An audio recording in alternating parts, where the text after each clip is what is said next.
You ask Tiger to solve. This deals with linear equations with one unknown.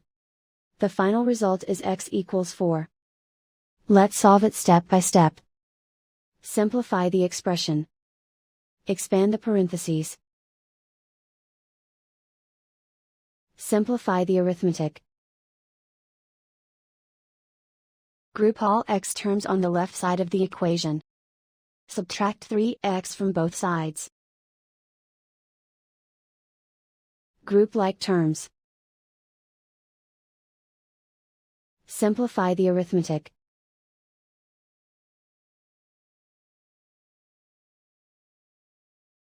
Group all constants on the right side of the equation. Add 4 to both sides. Simplify the arithmetic.